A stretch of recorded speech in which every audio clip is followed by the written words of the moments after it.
آج اس کی دیگر بیٹھوں کو کرنا چاہوں گا. آپ سبھی حضرات اس وقت مکمل توجہ فرمائیں کہ حضرت امام محمد کے سامنے مسئلہ بہت یہ تھا کہ یزید کا دور حکومت شروع ہو گیا ہوا ہے. کیا اس کی حکومت ویلڈ ہے کیا اس کے ہاتھ پر قید کرنا شرط درست ہے یا نادرست ہے؟ اس کی دو سچویشن ہوتی ہیں.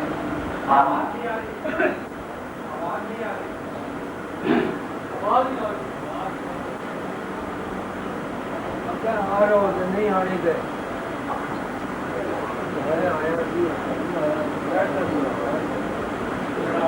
دو چیزیں بنتی ہیں. ایک یہ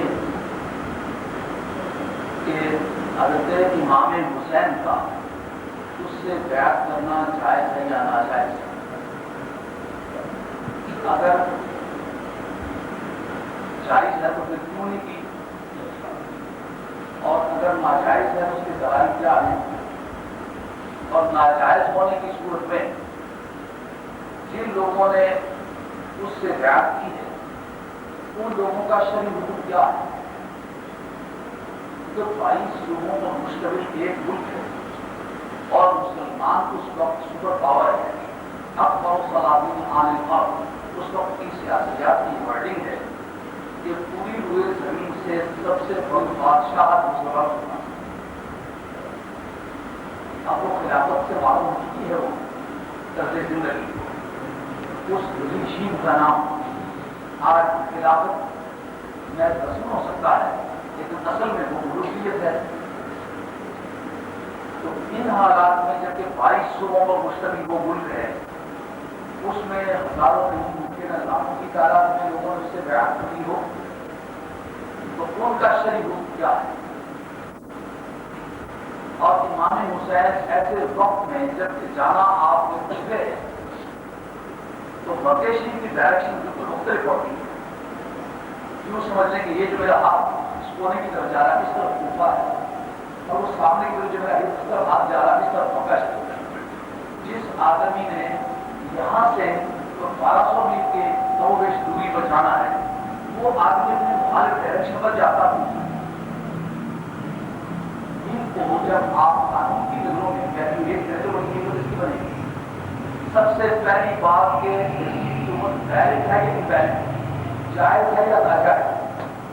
کیونکہ سرکار طارق دین علیہ السلام نے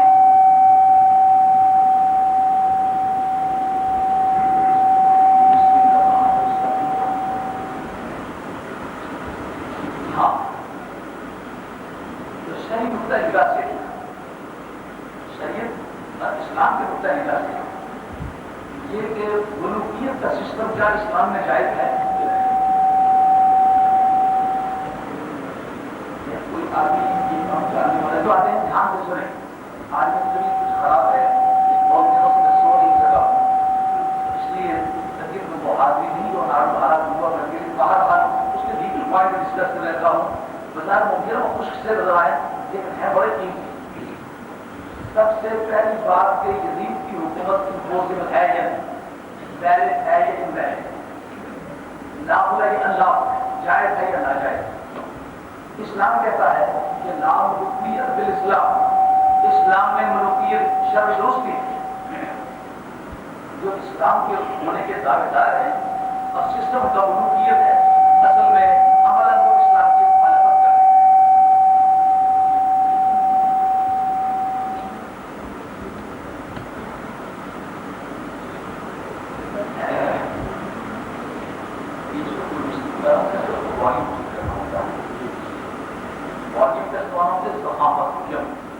آواز کی والیوم زیادہ بڑی ہو ان کا رول ہونا تو اس وقت ہے کو نہ کرنا پڑتا ہوگا.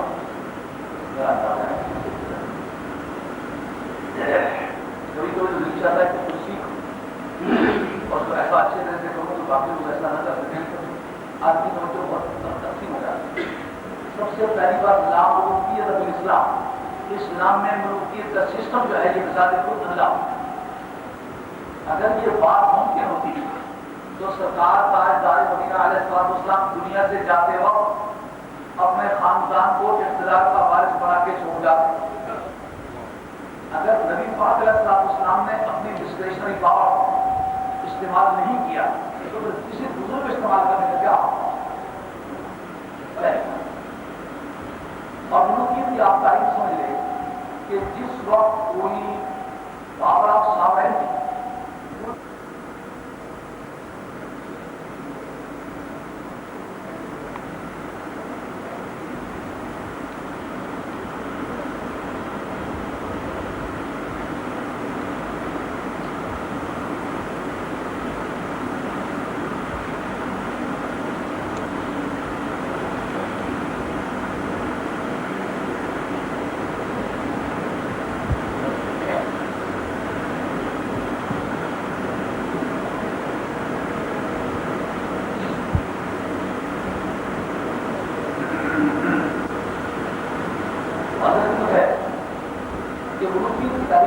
یہ ہے کہ جب کوئی ریاست اعلیٰ ورثے میں وارثوں کو پہنچتی ہے تو ان کی لیاقت، قابلیت، استحقاق، رعایا کا استثمار، ان کی سوچیں بچاریں، ملک کے صالحین اور اہل اللہ کی آراء کی شمولیت، کسی چیز کو اس میں دخل نہیں ہوتا، صرف کسی باپ کے گھر پیدا ہونا۔ جیسے نوح علیہ السلام کے گھر کنعان پیدا ہوا تو دنیا کا سوسائٹی کا گھٹیا ترین آدمی تھا لیکن پیدا ہو گیا ہے۔ اس طرح قانون کہے کہ کسی بادشاہ کے گھر پیدا ہونے والا بادشاہ بنے گا تو ورثے میں ملنے والے اقتدار اعلیٰ کا نام ملوکی ہے۔ کیا کرتا عام طور پر بادشاہی لوگ کہتے رہتے ہیں تو سمجھتے ہیں شاید جس کو لوگ چنا کے بھی بنائے وہ بھی شاید بادشاہ ہوتا ہے، نہیں۔ ورثے کے سلسلے میں اقتدار اعلیٰ جب وارثوں کو ورثے میں ملے تو ایسے اقتدار اعلیٰ کا نام ملوکی۔ اب اس پر یہ جدید کا سسٹم اپلائی ہے، اس پر اسلام کے نظام خلافت کا کوئی تعلق نہیں تھا۔ یہ پہلا آدمی ہے جس کو اسلام میں کراؤن پرنس بنایا گیا، ولیعہد بنایا گیا، مگر نہ حضرت نبی کریم علیہ السلام جناب مولا مرزا کو کراؤن پرنس بناتے، حسنین کو بنا جاتے، حضرت صدیق اکبر رضی اللہ عنہ کو اقتدار ملا تھا۔ تو آپ نے اپنے اقتدار کے دور میں اس طرح کی کوشش کرنی ہوتی کہ اپنے صاحبزادگان بھی تھے، جو محدثین بھی تھے، فقہا بھی تھے، حفاظ بھی تھے، صحابی بھی تھے، ولیعہد بھی تھے، دانشور بھی تھے، سیاستدان بھی تھے اور اہل تھے خلافت کی سیٹ تھے، ان کے لیے حضرت صدیق اکبر رضی اللہ عنہ نجات طور پر یہ کوشش کر سکتے تھے کہ ان میں سے کسی کو تو دوسرا خلیفہ بنا دو۔ مگر دنیا سے جاتے وقت آپ نے حضرت فاروق اعظم رضی اللہ عنہ کا انتخاب کیا، جو نہ آپ کے چچیرے، نہ دلیرے، نہ ملیرے، نہ ننہال میں سے، نہ دلہال میں سے، نہ سسرال میں سے کسی طرف سے کوئی رشتہ نہیں بنتا تھا۔ اگر رشتہ بنتا تو محبوب قبلہ کے جسموں کا رشتہ بنتا تھا، یہ بھی اسی زنجیر کا قیدی ہے، میں بھی اسی کا قیدی۔ تو یہ رشتہ اتنا مضبوط ہے کہ ظلم کے پابند کو زنجیر کی حاجت نہیں، جب اسلام ہی بن گیا تقدیر کی حاجت۔ ہم سرکار علیہ السلام کے گیس کو مشکل کے قیدی ہیں، اس سے بڑا رشتہ کیا ہو سکتا ہے؟ رشتہ کا مطلب دھاگا، جس سے کوئی پتا اس کا نام رشتہ کا مطلب دھاگا، سلاگا فلاں سے رشتہ ہے۔ تو ہم لوگ کہتے ہیں وہ جی کچی تندو والی پلیٹ ہے، یہ رشتے رکھتے ہیں، فلاں سے ہماری کچی تندو والی پلیٹ اور کچی میں رشپتی بھی جوڑی ہوئی والی، لیکن یہ ترجمہ رشتے کا ہے۔ تو حضرت فاروق اعظم رضی اللہ عنہ کو جناب صدیق اکبر نے منتخب فرمایا۔ آپ کوئی آدمی کو غدری کا الزام دے پایا کہ بھی سالے کو بنا دیں؟ نہیں کرتے، بہنوئی کو بنا دیں، بیٹے کو بنا دیں، چچیرے کو، کلیرے کو، بلیرے کو، اپنی قومی کو، اپنے خاندان کے ممبر کو نہیں۔ ان میں سے کوئی بھی رشتہ ان کے ساتھ استحقاق کی بنیاد پر بنایا، لیکن قانون وراثت میں ورثے کا کوئی پہلو نہیں جو یہ کہے کہ حضرت صدیق اکبر چھوڑ کے جاتے تو ورثے میں اقتدار فاروق اعظم ملے گا۔ مگر ان کی ذہانت، ان کی انصاف پرستی، خدا دوستی، جانبداری کی اس سے بڑھ کر کیا شہادت ہو سکتی ہے کہ اپنے بیٹے، اپنے بھائی، اپنے پوتے، اپنا خاندان سبھی کی موجودگی میں حضرت فاروق اعظم کو اپنا جانشین مقرر کیا۔ اس کا مقصد یہ نکلتا کہ یہ انتخاب خالصتاً رضا الہی کی بنیاد پر تھا، اور اس کے نتائج جو ہیں وہ بتا رہے ہیں کہ حضرت صدیق اکبر کی سوسائٹی میں سب سے زیادہ آدمی تھا۔ جس آدمی کا انہوں نے انتخاب فرمایا اس آدمی نے اسلام کو سپر پاور بنا دیا۔ اس آدمی نے رومن امپائر اور پرشین امپائر دونوں کے تختے الٹ کے نبی پاک کے جھنڈے بادشاہوں کے محلوں پر لہرائے۔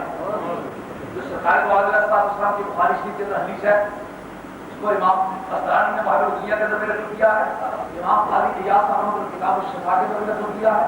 فرمایا کہ یہ کسرا مر جائے گا، لا کسرا بعد، اس کے بعد قیامت تک دوبارہ کسرا نہیں پیدا ہوگا۔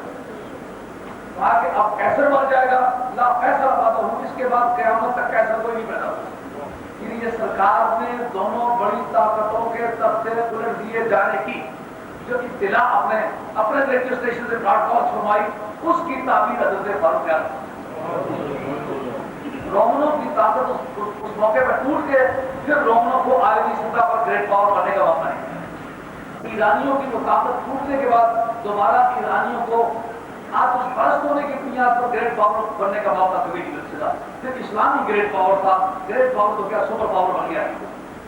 حضرت فاروق اعظم رضی اللہ تعالیٰ نے جو بادشاہ آدمی کی کمیٹی بنائی، جن میں سے ایک آدمی کو خلیفہ منتخب کرنا تھا، اس میں اپنے بیٹے کو اس کمیٹی کا ممبر نہیں بنایا، اپنے بھائی کو اس کمیٹی کا ممبر نہیں بنایا۔ دوستوں باتیں سمجھ آ رہی؟ یہ لیگل پوائنٹ سے کبھی اس پر گفتگو ہوتی ہے کہ یزید کا انتخاب تھا، وہ آدمی تو درست تھا نہیں۔ آپ دیکھیں قانون اس کا نام ہے جو صدیق اکبر نے اختیار کیا، فاروق اعظم نے اختیار کیا۔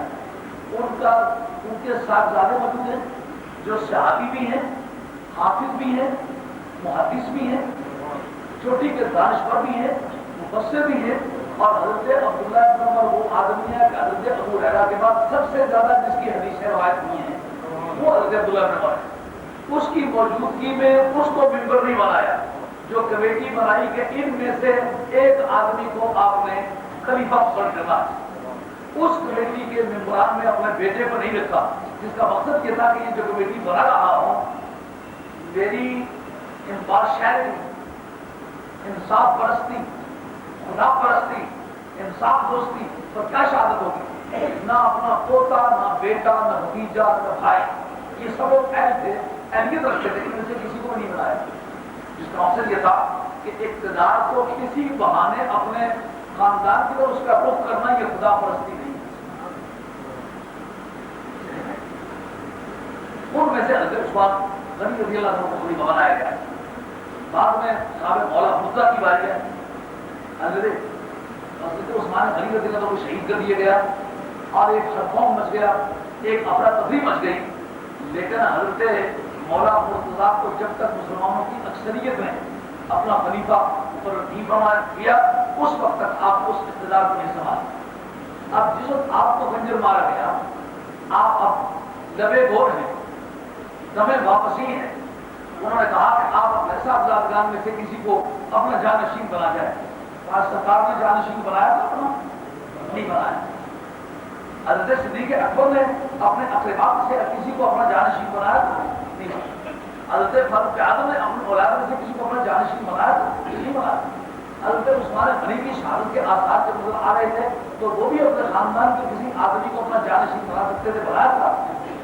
اس کا مقصد یہ ہے کہ یہ مسلمانوں کی ثواب دید پر ہے، یہ مسلم پبلک کی کا ڈسکریشنری میٹر ہے، وہ جس کو منتخب کریں گے وہ کریں گے۔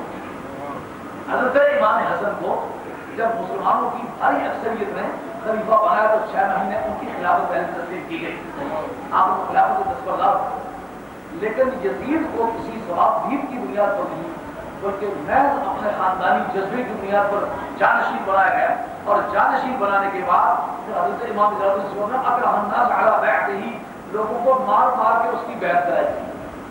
تو جس آدمی کا انتخاب غیر اسلامی ہو اور اس کے اثر و رسوخ کو منوانے کے لیے غیر اسلامی ہتھکنڈے استعمال کیے گئے ہوں، اس آدمی کے تخت حکومت پر آنے کے بعد پھر یہ تسلیم کرنا کس طرح صحیح ہو سکتا ہے کہ جناب اس کی بیعت کرنی چاہیے؟ اب اس کی بیعت شرم حرام ہے۔ لیے کہ یہ وہ آدمی جس کے مطلب ہمارے علماء نے آج لکھا ہے کہ جن عورتوں سے نکاح ہمیشہ ہمیشہ کے لیے حرام ہے ان کے نکاح کو اس نے مباح قرار دیا.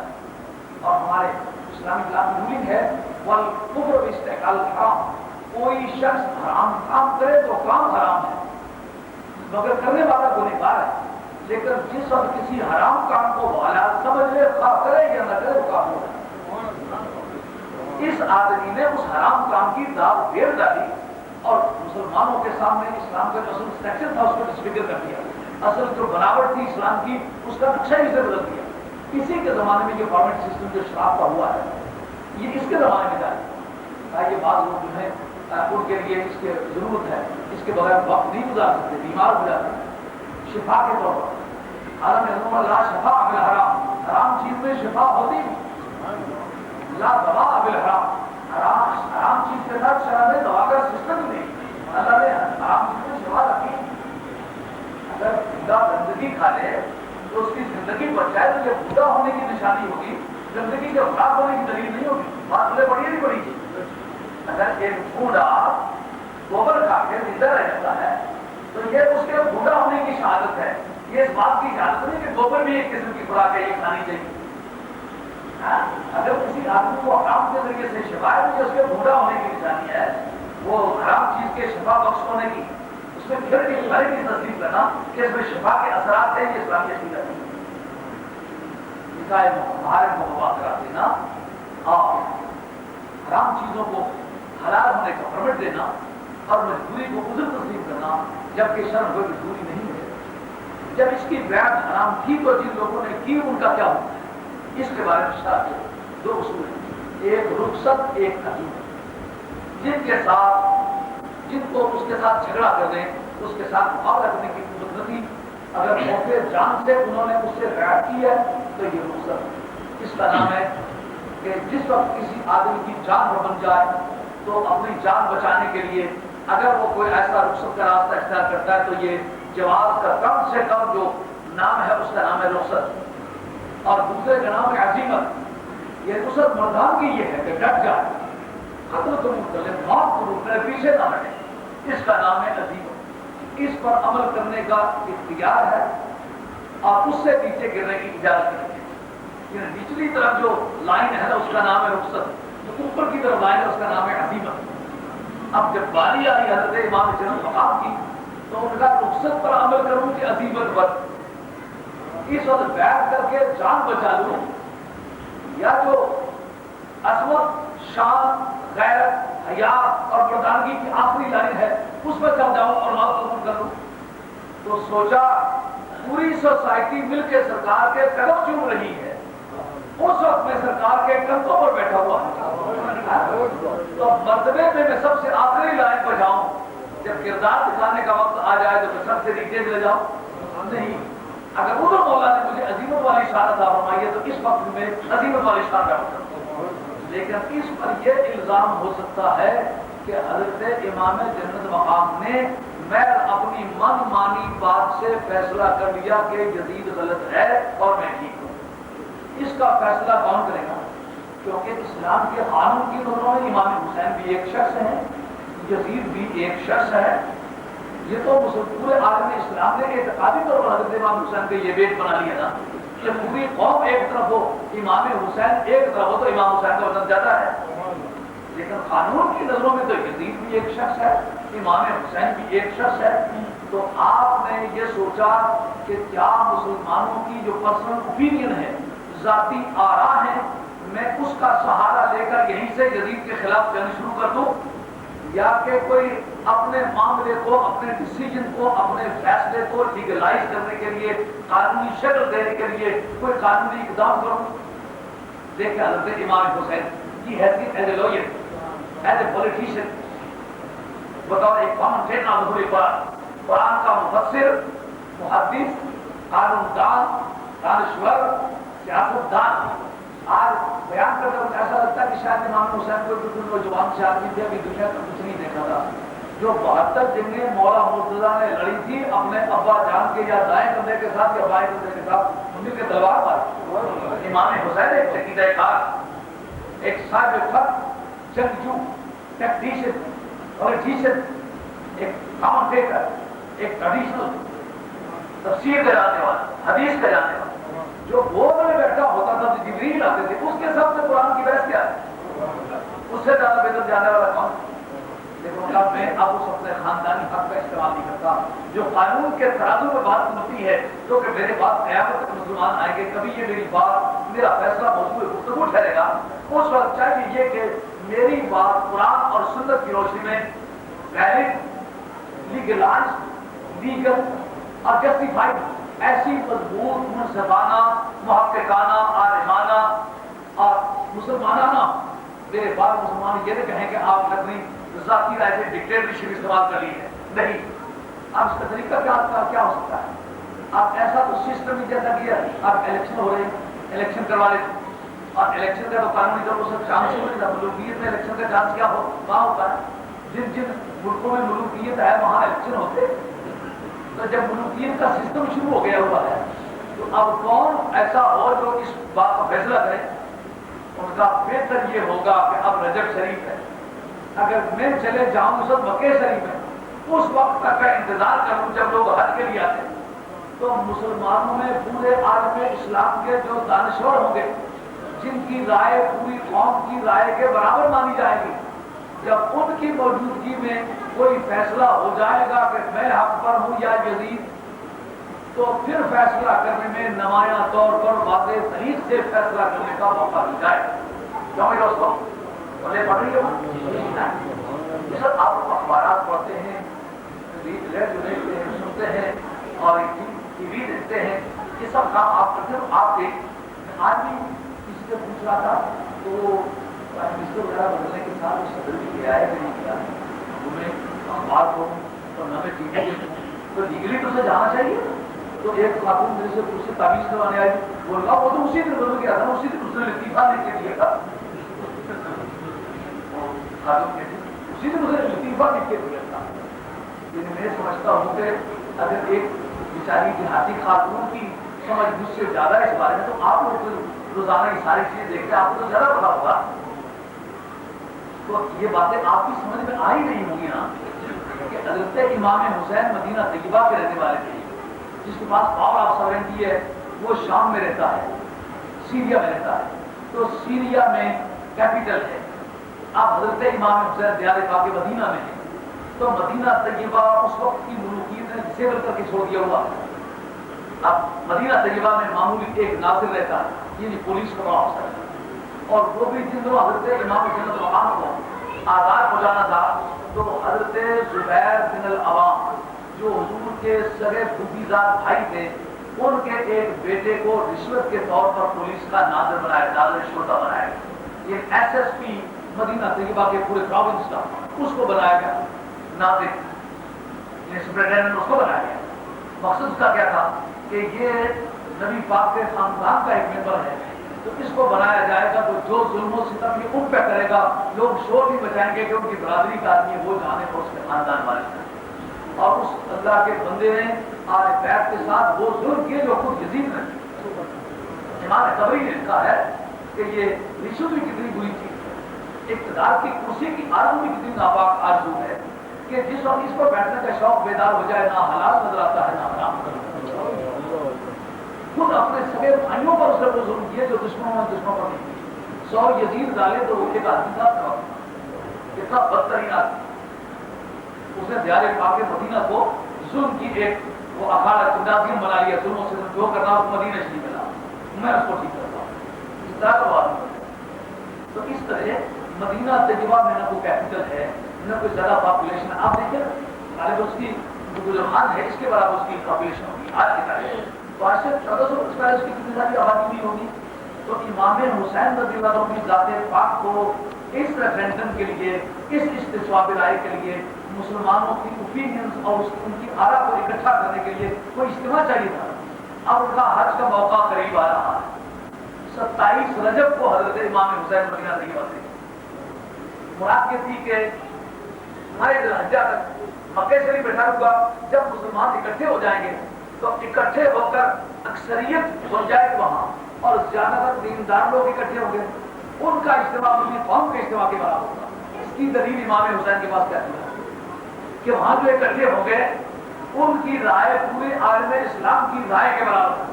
جو لائر حضرات بیٹھے ہوئے ہیں وہ خاص طور پر اس پر توجہ فرمائیں کہ میں حضرت امام حسین کے اس لیگل پوائنٹ کو وہ ڈسکس کر رہا ہوں. آپ کو خبر کرانا چاہتا ہوں کہ امام حسین ایک دانشور خاندان ہے.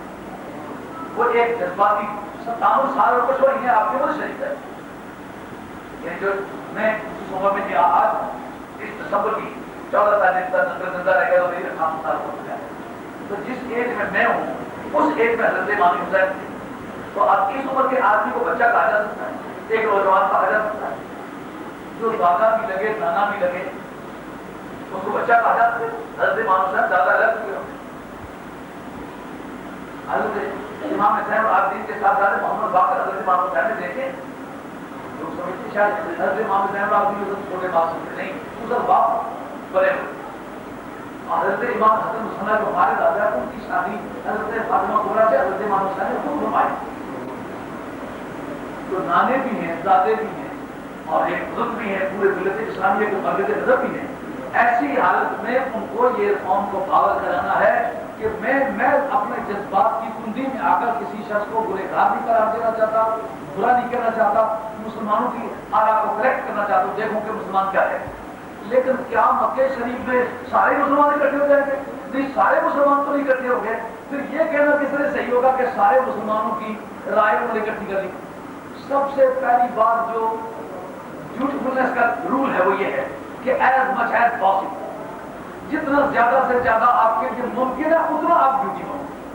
تو امام حسین کے لیے پوری دنیا کے مسلمانوں کو اکٹھا کرنا بیک وقت زیادہ سے زیادہ جو ممکن ہو سکتا تھا وہ مکہ شریف میں ممکن ہو سکتا. اس وجہ سے آپ مکے رہے. لیکن ان کی رائے پوری قوم کی رائے کے برابر ہو, اس کی شان. جس بھائی باتوں کے آواز کیوں آ رہی ہے؟ یہ باتیں کو اوپر کر رہا ہے نیچے کر رہا ہے؟ بھائی باتوں کی آواز بتائے بھائی, ہم لوگ ڈسٹرب ہو رہے ہیں. کتنی قیمتی بات ہے. آپ دیکھیں, آپ سے کوئی دوست پوچھے, دشمن پوچھے, آپ اس کو برابر میں چلا کے بتا سکیں گے. حضرت امام حسین رضی اللہ عنہ کی ذات پاک کے سامنے اس بات کا کیا ثبوت تھا کہ مکہ شریف میں جو لوگ اکٹھے ہوں گے ان کی اکثریت مل کے جو رائے دے گی وہ رائے پوری قوم کی رائے کے برابر ہوگی. اس کی شہادت حضرت امام حسین کے پاس کیا ہے؟ اس کی شہادت یہ ہے کہ جس وقت حضرت صدیق اکبر رضی اللہ عنہ کو خلیفہ بنایا گیا, کیا اس وقت پوری قوم اکٹھی ہوئی تھی؟ پوری قوم اکٹھی نہیں ہوئی تھی. سقیفہ بنی ساعدہ میں ایک چھوٹا سا راؤنڈ تھا, اس میں چند لوگ اکٹھے ہوئے تھے. لیکن اس کی کیا وجہ ہے کہ آج عالم اسلام کہتا ہے کہ خلیفہ آف حضرت صدیق اکبر رضی اللہ عنہ was framed by the consensus of Muslim scholars whose opinion was equal to that of the total nation. آج پاپوں نے بھی یہ بات لکھی ہے کہ حضرت صدیق اکبر رضی اللہ عنہ کو جو خلیفہ بنایا گیا ان کی اس عمل کی قیمت یہ بنتی ہے کہ جو وہاں اکٹھے ہوئے تھے ان کی رائے پوری قوم کی رائے کی برابر کیوں تھی بھائی؟ دراصل اسلام سے بالغانہ, کاملانہ, عالمانہ اور دانشورانہ تعلق رکھنے والے وہ لوگ تھے جن کو سرکار موقع بموقع بلا کے اپنی شورا میں شامل کر کے ان سے مشورہ کیا. وہ کون لوگ تھے؟ وہ قرآن اور حدیث کو جاننے والے, جن کا علم اچھا تھا, جن کا دین اچھا تھا. دین اور علم کی بنیاد پر ان کو استحقاق شورا دیا گیا کہ ان سے مشورہ اس وجہ سے لیا جائے کہ ان کا دین بھی اچھا ہے, ان کا عقیدہ بھی اچھا ہے, ان کا عمل بھی اچھا ہے. اس نوعیت کا ہر آدمی تو نہیں, مطلب 20 کے پیچھے, 1000 کے پیچھے, 10,000 کے پیچھے ایسا آدمی ہے. تو ان آدمیوں کا اکٹھا ہو جانا جو پورے ملک کے دانشور بھی ہوں, پرہیزگار بھی ہوں, تقویدار بھی ہوں, مسلمانوں کے غمخوار بھی ہوں, اگر وہ گنتی میں تھوڑے بھی ہوں لیکن وہ ریپرزینٹیٹو تسلیم ہوتے ہیں, نمائندہ تسلیم ہوتے ہیں, تو ان کا اجماع ہو جانا یہ پوری قوم کے اجماع کی برابر. سمجھ میں آ گئی بات. حضرت امام حسین اس کوفہ مخالف طرف کو پڑتا ہے تو ادھر جانے کی بجائے, جیسا کہ میں نے جانا ہے کابل کو, میں کراچی کی طرف کر کے چل دیا ہوں, تو آپ کہیں گے کہ آپ اپنا سفر خود لمبا کریں, کراچی کیوں جا رہے؟ لیکن کراچی اس لیے جانو کہ وہاں کراچی ایسے مسلمانوں کے اکٹھ ہونے کا چانس ہے کہ جن کی راہ آراء اور جن کی سوچ پوری قوم کی سوچ کے برابر نہیں ہوتی. یہی وجہ ہے کہ جس وقت حضرت امام حسین وہاں پہنچے آپ کو انتظار کرنا پڑا اور بہت سارے وہ لوگ جن کا نام آپ لوگ تو بے نہیں سمجھ جائیں گے انہوں نے وہ دعا مانگے کہ یا اللہ امام حسین یہاں سے چلے جائے. کیوں چلے جائیں تو ان کی نمبرداری کا فرق. وہ سمجھتے تھے یہ کوئی ہر ہے تو ہمیں لیڈر کو نہیں مانتا, ہم تو بھلے چنگے لیڈر بنے ہوئے ہیں, یہ جائے تو پتا چلا یہ جیلسی سسٹم صرف ہم ہی سے نہیں ہے, ہم بہت چھوٹے لوگ ہیں. یہ بڑے بڑے بزرگوں اللہ تعالیٰ کے پاک بندوں کے ساتھ جن کو دوش رسول پر بیٹھا وہ لوگوں نے دیکھا تھا خود اپنی آنکھوں سے, اور نمازوں پڑھتے تھے اللہ صلی اللہ محمد وعلی آل محمد. وہی یہ کوشش کر رہے تھے کہ آل محمد کہنے کے بعد آل محمد یہاں سے جائے تو معلومات ان کے عمل میں اور ان کے عقیدے میں گلیش تھا کہ نہیں تھا. اس کا مقصد وقت گزر جانے والی چیز ہے, بری یادگاریں مت چھوڑو. عمل میں اور عقیدے میں ہم آہنگی پیدا کرو, ہارمونی پیدا کرو. وقت نے گزر جانا ہے, تاریخ نے رہ جانا ہے, بدنما یادگاریں مت چھوڑو. حضرت ابراہیم علیہ السلام نے اللہ کے حضور دعا مانگی تھی کہ علی لسان صدق بالآخری, مولا کریم پچھلے لوگوں میں میرا ذکر اچھائی سے چھوڑیے, لوگ میری تعریف کو اچھائی سے ذکر کریں. تو یہ کوئی معمولی بات ہوتی ہے, نبی کو دعائیں مانگیں. تو نبی کا دعا مانگنا اس بات کی شہادت ہے کہ جب تک دنیا میں زندہ ہو اس بات کی کوشش کرو تمہاری تعریف خوبصورت ہو. دیکھو کاغ شریف پہ بیٹھے ہوئے سرکار کا دور دیکھا ہوا, سرکار کا دور دیکھا ہوا ہے, سرکار کا عہد پایا ہے, امام حسین کو سرکار کے کندھے پر بیٹھا دیکھا ہے, لیکن اس کے باوجود ان کو برداشت کرنے کے لیے تیار ہے. اور امام حسین جب دنیا اکٹھی ہو گئی تو اگلے دن لوگوں نے مینا جانا ہے, تو امام حسین سمجھتے کہ میرے مشن کو تاخیر ہو رہی ہے. آج کل جو فیشن بن گیا ہوا ہے نا کہ مدرسوں میں مکھیاں بھنبھنا رہی ہیں, مسجدوں میں چٹائیاں پھٹی ہوئی ہیں, عالم کو تنخواہ نہیں ملتی, ادھر حجوں کی رسلیں لگی ہوئی ہے. ایک خاتون کہتے جی تو کرایہ کیتے میں بند کری آئی سونے نہ کار پانی والی کرتی ہے. اتنے پیسے مسجدوں کو دو, مدرسوں کو دو تاکہ دین پروان چڑھے. اگر تم 50 بھی حج کرو دین کو کیا فائدہ پہنچے؟ ثواب کا کام یقیناً, لیکن ایک آدمی کے فرض رہتے ہوں تو وہ نبی پڑھتا پھرے ایسے طریقہ ہے کہا جو صحیح بات نہیں ہے. دیکھو آپ کی تعمیر کا کام کہاں ہو رہا ہے. کوئی یونیورسٹی آپ کے ملت کی حوصلہ افزائی نہیں کر رہی. حوصلہ افزائی کا یہ مطلب ہے کہ آپ کی مذہبی اداروں کے فارغ التحصیل اعلیٰ عہدوں پر جاتے ہیں, ججز بھرتی ہوتے ہیں, میجسٹریٹ بھرتی ہوتے ہیں, پی سی ایس جاتے ہیں, سی ایس پی جاتے ہیں, کمشنر افسر بھرتی ہوتے ہیں, بار سروسز میں جاتے ہیں. پھر تو حوصلہ افزائی کی یہ ان کے سروں کا کون سا سوکھاب کا پر لگا ہوا ہے جن کو بار سروسز میں بھیجتے ہو وہ آپ سے زیادہ نہیں رکھتے, ہماری اطلاع کے مطابق وہ زیادہ نہیں رکھتے. اگر میں صرف مسجد کا مولوی ہوتا تو میں یہ کہتا تو آپ نے سوچا میں نے دیکھا ہی کچھ نہیں, میں نے وہ بھی دیکھا تو تم نے بالکل نہیں دیکھا, اور آج ابھی دوبارہ دیکھنے کا چانس بھی نہیں. اللہ کا شکر ہے دینی تعلیم بھی دنیا کی تعلیم آپ لوگوں سے میں بہت آتی ہوں اللہ کا, لیکن میں ذمہ داری سے کہتا ہوں مسجدوں میں رہنے والے وہ پرانے لوگ مجھے آج نہیں آتے جن سے کبھی ٹوٹی ہوئی مسجدوں میں پڑھا. خدا جانتا ہے میں آج بھی سمجھتا ہوں اور میں کوئی میرا بزرگ زندہ ہوں میں پھر اس کے لیے پڑھنے کے لیے اس کے پاس جاؤں. ان کا علم آج جس منزل پہ پہنچا ہوں آج بھی پہنچ کے ان کے بچوں کی حیثیت. اگر میں تم سے سینئر ہوں اور ان کے بچوں کا حیثیت کا آدمی تو دیکھیے وہ لوگ کتنے ان کے بارے میں مبالغہ نہیں کرتا, میں خدا کو گواہ ٹھہرا کے کہتا ہوں وہ ٹوٹی ہوئی مسجدوں والے, وہ پھٹے ہوئے کپڑوں والے, وہ 8 دن کے فاقے کرنے والے جو ریشیا ان کا علم بہت جوان پایا. جس جگہ ان کو پہنچا وہ پایا دنیا میں ساری دنیا چل کر کے رہتی ہے. 84 ملکوں سے واسطہ ہے. ایسا دانشور ہم نے کسی ملک سے بڑے بڑے لوگ دیکھے. تو آپ دیکھیں بچوں کی رسم لگی ہوئی ہے. حضرت امام حسین دیکھتے کہ کل لوگوں نے مینا جانا, آج حضرت امام حسین مکہ شریف سے روانگی اختیار کرتے ہیں. سمجھ آ رہی ہے بات؟ ایک حج کرنا فرض ہے, باقی حج کرنے مستحب ہے, آپ کر سکتے تو کریں, لیکن دیکھیں کہ اس سے زیادہ ضروری کام رہتا ہے. سرکار نے ایک موقع مکہ شریف رہ کے حج نہیں کیا. مشن کی قیمت حج سے زیادہ بنتی ہے, یاد رکھیں گے بات. حضرت امام حسین سے زیادہ اچھا حاجی کون سا ہو سکتا ہے؟ اور مسجدوں کی عبادت کرو, خانقاہوں کی حفاظت کرو، مدرسوں کی حفاظت کرو. جہاں جہاں مسلمانوں کے جانے کا اتفاق ہوتا ہے دیکھتے ہیں مدرسوں میں طالب علموں کے کپڑے پھٹے ہوئے، جماعتیں ٹوٹے ہوئے، چارپائیاں پھوٹی ہوئی، اور مسلمان دھڑا دھڑ.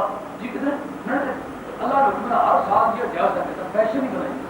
اور ایک طبقہ کی تکیہ جناب 50 بندے کو اجے بدلنے پیسے چاہیے کہ کسی آج کریں اور بار بنائے ایک بندے کا خرچہ انہوں یا بندے کا خرچہ تو چاہیے نہیں. وہ جناب سارا سال لیٹ کے کھاتے دوستی بنائی ہے ہم شریف. ہم لوگ کو ہم سال تک مولا کریم نے ٹھہرنے کا موقع دیا ہے. ہم جانتے ہیں ہم کی پوزیشن کیا ہے اور تم جس بلبوتے سے جاتے ہو وہ بھی پتا کس طرح جاتے ہیں. امام حسین کی سنت اختیار کرو. دین پر آج کا وقت ہے کہ یزید کی عمر بڑھتی جا رہی ہے اور میں حد بڑھاتا چلا جاؤں نہیں زندگی کو خطرے میں ڈالوں گا تو کی دیکھنا دری نہ چاہتی بے ادبی لیلا دین حق پر ڈاکے چل رہے ہوں اس وقت میں حجوں کی تعداد بڑھا رہا ہوں. اس وقت آپ نے حج کی تیاری فرمائی جب لوگ ملاد کی تیاری کریں. انشاءاللہ آنے والے جمعے پر حضرت امام حسین کی جو مکہ شریف سے روان کی کربلا شریف کی طرف ہے اس پر گفتگو کروں گا. آج تو پتہ چل گیا ہوگا غالباً حضرت امام حسین مخالف ڈائریکشن میں جانا انہیں قابل ہے لیکن کراچی کی طرف کیوں جا رہے ہیں؟ انہیں پتا کہ کراچی شریف کراچی جو ہے یہاں لوگوں نے مسلمانوں نے اکٹھا ہونا ہے تو اس اکٹھ میں مجھے ثواب دین کا حاصل کرنے کا موقع مل جائے. آپ نے مسلمانوں کے اجتماعوں کے سامنے کھڑے ہو کے کہا یزید کی یہ کوالٹیز ہیں تم جانتے ہو میں حسین ہوں مجھے جانتے ہو بتاؤ کہ خلافت کا مستحق ہو سکتا ہے اس کی خلافت درست ہے میں خلافت کا مستحق ہوں یا وہ ہے. تو سب نے مل کے کہا وہ تو بے دین ہے فاسق ہے فاجر ہے زانی ہے اور دین سے برگشتہ ہے ہم تو اس کو کبھی قبول نہ کریں مجبور ہے لڑ نہیں سکتے توفیق نہیں ہے. تمہاری توفیق نہیں ہے لیکن حسین کی توفیق. اس ریفرنڈم کے بعد پھر حضرت امام حسین کا جانا قانون کی نظروں میں نہایت اعلیٰ پیمانے کے انصاف اور مبنی ہے اور قانون کی نظروں میں بہت منصفانہ ہے. یہاں سے تقریر انشاءاللہ آج تجربہ شروع ہوگی. امید ہے کہ آپ اللہ کا کچھ سنائیں گے. وما علینا الا البلاغ.